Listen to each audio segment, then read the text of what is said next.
Stella a de nouveau entendu un bruit étrange provenant de la chambre de son fils Stan et a été convaincue qu'il se passait quelque chose.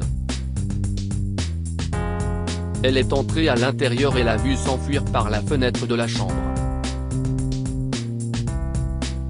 Elle l'a suivi en silence et s'est figée en larmes lorsqu'elle a découvert sa vie nocturne secrète. Stan Simon et sa mère Stella vivaient dans une petite ville semi-urbaine.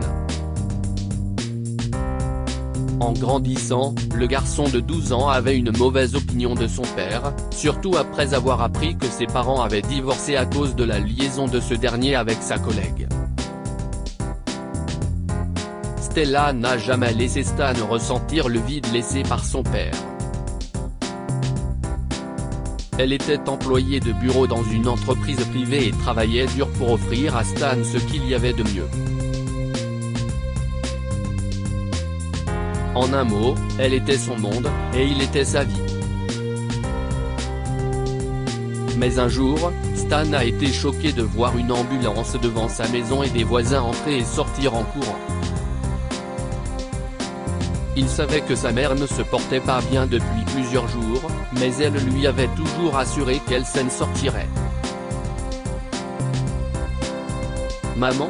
a crié Stan en se précipitant à l'intérieur. Il était effrayé et imaginait des choses. Elle devrait aller bien et a besoin de beaucoup de repos au lit maintenant, a informé le médecin qui a examiné Stella à Stan. L'infirmière viendra tous les jours pour surveiller l'état de santé de ta mère.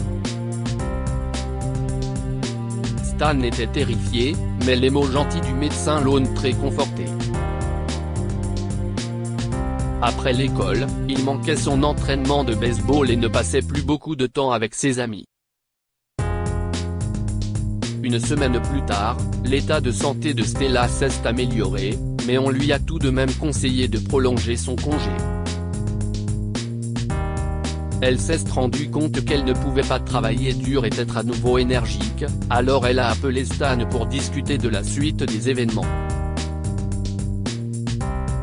« Je pense que nous allons devoir annuler nos vacances cette année », lui a-t-elle dit.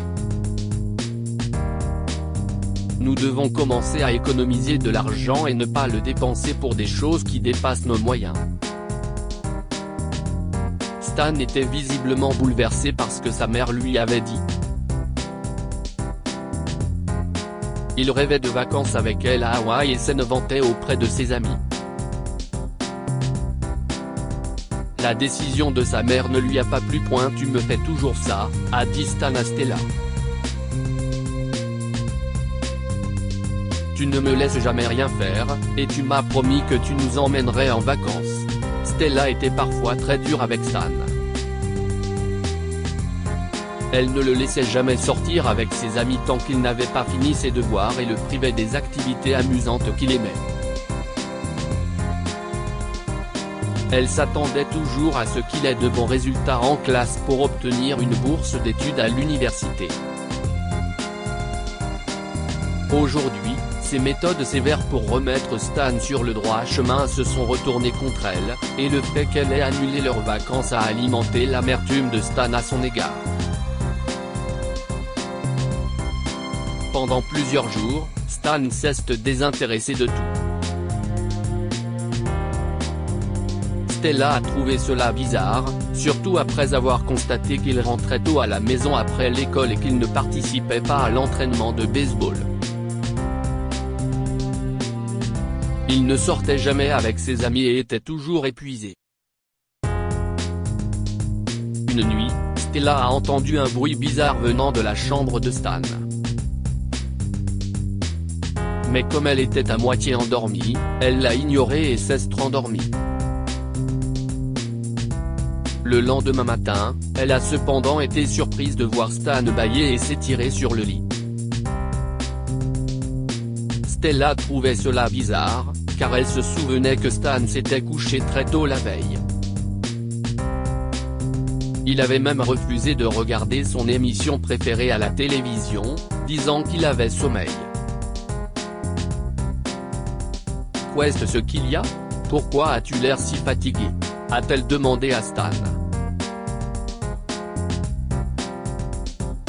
Stan s'est frotté les yeux et lui a dit que ce n'était rien et qu'il faisait des cauchemars la nuit qui l'empêchaient de dormir. Mais Stella n'était pas convaincue. Elle se doutait que quelque chose n'allait pas, car Stan n'était pas un garçon qui avait peur des cauchemars. Le soir même, elle a décidé de rester debout et de vérifier s'il y avait quelque chose de suspect dans la chambre de Stan. Elle l'a embrassé et a éteint les lumières de sa chambre avant de fermer la porte. Lorsque Stan a entendu les pas de sa mère s'éloigner vers sa chambre, il s'est levé rapidement, ignorant que Stella retournait silencieusement dans sa chambre pour écouter les bruits étranges venant de l'intérieur. Pendant ce temps, Stan a aligné les oreillers et les a recouverts d'une couverture pour faire croire qu'il dormait. Il a ouvert la fenêtre et s'est glissé dehors sans la fermer afin de pouvoir se faufiler confortablement plus tard. Stella a entendu un bruit et s'est précipitée immédiatement dans sa chambre. Oh, où est-il ? Stella a poussé un cri d'incrédulité en tirant les couvertures du lit de Stan pour s'apercevoir que ce dernier n'y était pas. Elle l'a ensuite aperçu sur la pelouse par une fenêtre ouverte et a couru après lui sans se faire remarquer. Elle n'arrivait pas à croire que Stan puisse sortir en douce de la maison et faire comme si rien ne s'était passé. Quelques rues plus loin, elle l'a vu s'enfuir dans une ruelle d'un quartier défavorisé et se diriger vers la porte arrière d'une boîte de nuit. Une boîte de nuit ? A marmonné Stella, choquée. Elle savait que l'endroit était mal famé et qu'il n'accueillait que des personnes âgées de plus de 18 ans. Mais elle n'avait aucune idée de ce que Stan y faisait. Elle était presque arrivée à la porte de derrière quand un agent de sécurité l'a arrêtée. « Non, madame, vous n'avez pas le droit d'entrer », a dit sévèrement l'homme à Stella.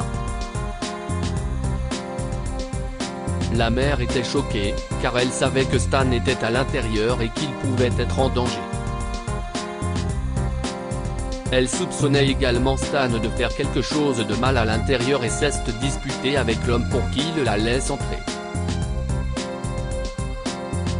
« J'appelle la police tout de suite si vous ne me laissez pas entrer », Stella a menacé l'agent de sécurité. « Mon fils est à l'intérieur, et il est mineur. » Qu'est-ce ce qu'un mineur fait dans un club pour adultes ? Un peu plus tard, le directeur du club, M. Félix, est arrivé pour s'occuper de l'affaire après avoir été appelé par le service de sécurité. Stella a expliqué qu'elle s'inquiétait pour son fils. Elle a décrit son apparence et M. Félix lui a dit d'attendre une minute. Il s'est précipité dans le club et, quelques minutes plus tard, il est revenu en fronçant les sourcils. « Voulez-vous bien entrer un instant, s'il vous plaît ?» a-t-il demandé à Stella, qui était confuse. Elle a pris son courage à deux mains et a suivi l'homme. La musique forte et les cris des gens dans le club résonnaient partout. Stella devinait qu'il s'agissait des personnes les plus riches de la région et se demandait ce que son fils faisait avec eux. Quelques instants plus tard, elle s'est retrouvée dans la cuisine du club. Monsieur Félix lui a désigné un garçon en uniforme et lui a demandé si c'était Stan. « Stan ?» a crié Stella, incrédule. « Pourquoi mon fils fait-il la vaisselle ? M. » Félix a ensuite précisé qu'il ne savait pas que Stan n'avait que 12 ans lorsqu'il l'a récemment embauché pour faire la vaisselle et la cuisine dans le club. Il a falsifié ses papiers, alors je l'ai embauché en pensant qu'il avait 16 ans, a révélé M. Félix. Il m'a supplié de l'embaucher parce qu'il m'a dit que sa mère était malade et qu'elle avait besoin d'une aide financière. À ce moment-là, les yeux de Stella se sont remplis de larmes. Elle ne pouvait pas imaginer que Stan ferait de petits sacrifices pour l'aider.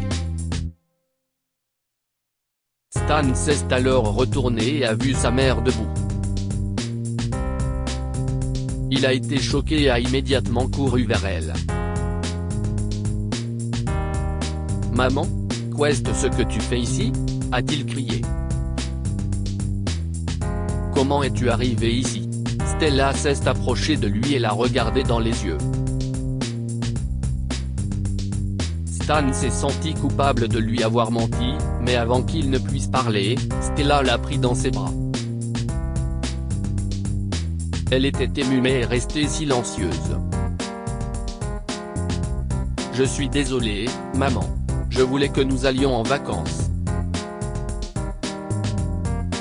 Je voulais que tu profites de la brise de l'océan et du coucher de soleil », s'est écrié Stan.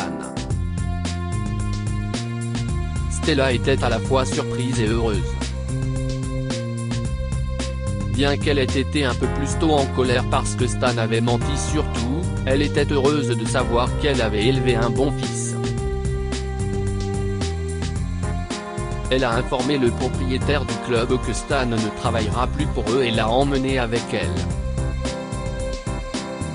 « Nous partons pour Hawaï la semaine prochaine », a dit Stella à Stan.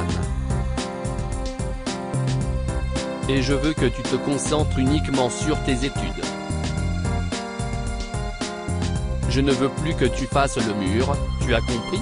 Stan était excité et a assuré à Stella qu'il ne ferait plus jamais quelque chose de blessant.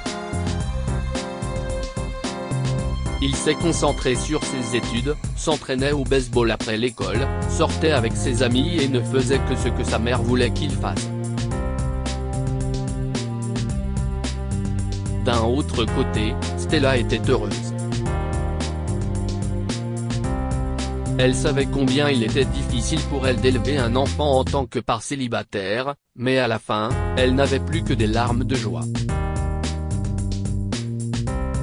Elle était fière de Stan et imaginait un avenir radieux pour lui. Que pouvons-nous apprendre de cette histoire? Les bonnes actions peuvent être suspectes, il est donc préférable de vérifier avant de tirer des conclusions. Après avoir vu Stan entrer dans la boîte de nuit, Stella a soupçonné qu'il y faisait quelque chose de mal. Mais elle s'est rendue compte qu'elle avait élevé un bon fils après avoir découvert que Stan travaillait dans la cuisine pour gagner de l'argent pour leurs vacances. L'éducation aide à former les enfants et à les orienter vers un avenir meilleur. Stan n'appréciait pas les décisions de sa mère chaque fois qu'elle ne l'autorisait pas à sortir avec ses amis tant qu'il n'avait pas fini ses devoirs. Mais Stella était déterminée à aider Stan à réussir dans ses études et à obtenir une bourse pour l'université.